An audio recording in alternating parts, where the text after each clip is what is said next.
ধর্ষণের মামলায় 90 দিনের মধ্যে বিচার। মাগুরায় আলোচিত শিশু ধর্ষণ ও হত্যা মামলার প্রধান আসামি হিটু শেখকে মৃত্যুদণ্ড দিয়েছেন আদালত। এছাড়া রায়ে বাকি 3 আসামিকে খালাস দেওয়া হয়েছে। তবে এই রায়ে তাৎক্ষণিকভাবে অসন্তুষ্টি জানিয়েছেন ওই শিশুর মা। তারা উচ্চ আদালতে যাওয়ার ঘোষণাও দিয়েছেন। শনিবার সকাল 9:30টায় মাগুরার নারী ও শিশু নির্যাতন দমন ট্রাইব্যুনালের বিচারক এম জাহিদ হাসান এই রায় ঘোষণা করেন।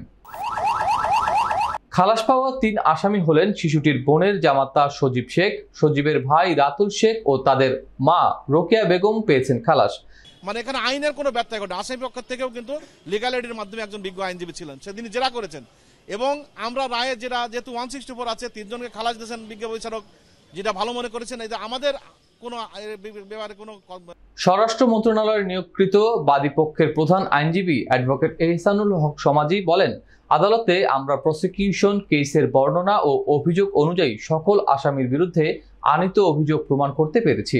হিটু শেখের সর্বোচ্চ শাস্তি আমরা পেয়েছি। তিনি বলেন, অন্যান্য আসামিদেরও খালাস দেয়ায় প্রয়োজনীয় নথিপত্র সংগ্রহ শেষে উপযুক্ত কর্তৃপক্ষের সঙ্গে আলোচনার সাপেক্ষে উচ্চ আদালতে আপিল করার বিষয়টি আমরা আলোচনা করছি।